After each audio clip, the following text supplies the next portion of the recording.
गर्मी बड़ी है मैं मानता हूँ, लेकिन ऊना और जो पठानकोट का जो पास का लगता सराउंडिंग एरिया है जिला कांगड़ा में जो आता है, उसका और ऊना का मैं समझता हूँ एक जैसा ही रहन सहन, बोली, भाषा और व्यवहार, और यहाँ के कर्मचारियों में एक दिलेरी बड़ी देखी है मैंने, खासकर फतेहपुर, इंदौरा, नूरपुर।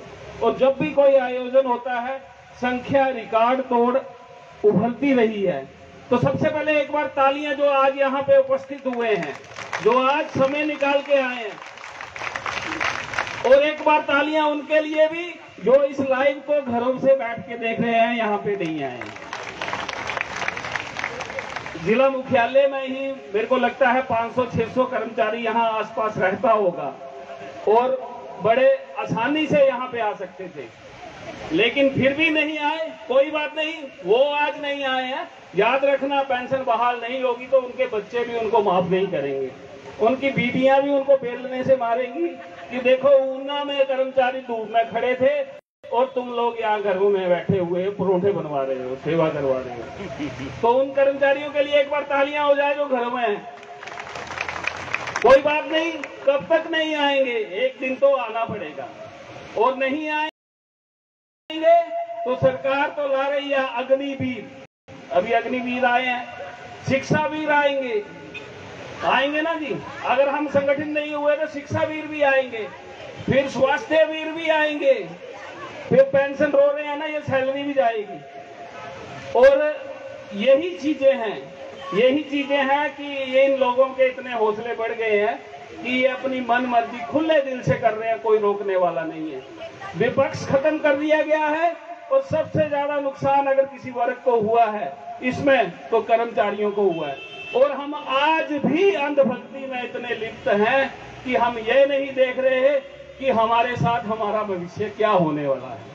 तो सबसे पहले अपने वजूद को बचा लें, उसके बाद पार्टी भक्ति के लिए समय निकालें। अगर हम बचेंगे तो पार्टी के लिए होगा, नहीं तो नए तो भर्ती हो जाती। 18 साल के बाद कई BLO होंगे यहाँ पे, है ना BLO।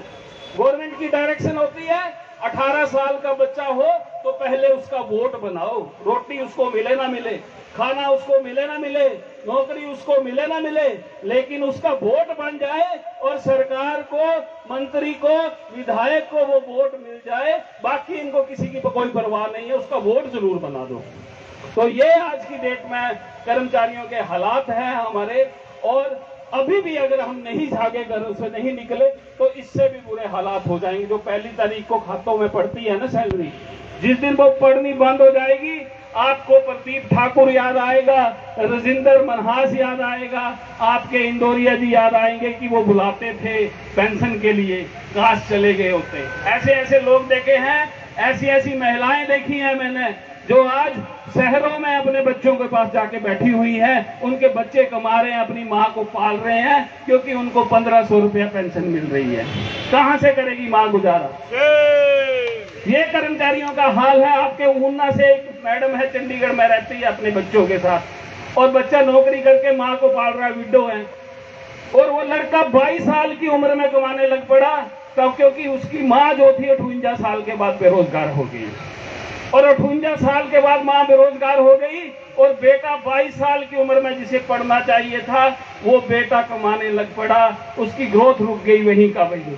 आज वो किराए पे रहते हैं, 10,000 रुपया कोठी का किराया देते हैं। वो बेटा डिप्रेशन में चला गया अपनी माँ के उसमें, कि वो शादी करेगा, अपनी पढ़ाई करेगा, अपनी माँ के तरफ देखते। तो ये हालात हमारे कर्मचारियों के हैं, और ये एक जिले का नहीं, हर जिले में ऐसे कर्मचारी हैं, और ये हर किसी के साथ होगा।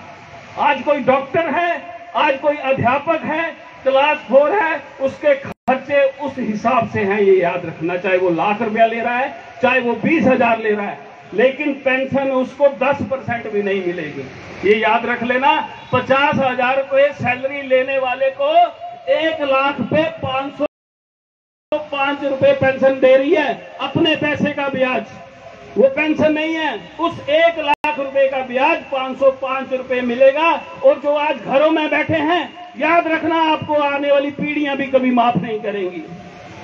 यहाँ पे जो बैठे हैं अपना काम धंधा छोड़ के आए हैं, महिलाएं बैठी हैं नौकरी करती हैं, संडे को 100 काम करने होते हैं इन्होंने भी घरों में। लेकिन जो मर्द लोग घरों में बैठे हैं, लानत है उन पे कि वो इस आयोजन में जिला मुख्यालय में नहीं पहुंच पाए, उनकी वजह से पेंशन रुकी हुई है। ये नेता लोगों की हिम्मत नहीं है कि हमारी पेंशन रोक जाए, हमारी पेंशन खा जाए, क्योंकि हमारे जैसे ही कुछ नाकारे जो है चापलूस, जो लोग चापलूसी में लगे होते हैं, वो इनके आगे हाथ जोड़ के नतमस्तक होते हैं। कर्मचारी संगठनों के मुखिया इनके चाटुकार बने हुए हैं।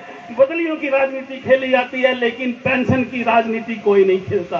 पेंशन की राजनीति करिए, आपको कोई भी राजनीति करने की जरूरत नहीं पड़ेगी। आप जैसे लोगों की वजह से हमें ये संगठन खड़ा करना पड़ा। हम अपने घरों में खुश थे, क्योंकि आप जैसे कर्मचारी नेताओं ने चंदा तो हमारा लिया, लेकिन चाटुकारिता आपने नेताओं की। अगर आपने नेताओं की चाटुकारिता नहीं की होती तो 2006 में ये एनपीएस रूपी कोड हिमाचल प्रदेश में आया ही नहीं होता। आप लोग चुप होकर बैठे रहे, आज आप पेंशन का दम भरते हैं। और आज इस मंच से हमें खड़ा होकर दावा करता हूं, अगर पेंशन हमें नहीं मिलेगी तो हम आवाज उठाएंगे, पेंशन किसी को भी नहीं होनी चाहिए, कोई भी हो, चाहे वो कर्मचारी हो, चाहे वो नेता हो। किसी ने कोई बड़ा दान पुण्य नहीं किया हुआ है, किसी ने कोई बड़ी ज्यादा पढ़ाई नहीं की हुई है, किसी को 2-2, 3-3 पेंशनें मिल रही हैं, किसी को एक भी पेंशन नहीं मिल रही है। और अगली मांग, अगर आप भी घरों से नहीं निकले तो अगली मांग यही होगी। इन्हीं शब्दों के साथ आपका धन्यवाद। मेरा कहा किसी को बुरा लगा हुआ होगा तो उसके लिए मैं माफी चाहता हूँ। जय हिंद, जय भारत।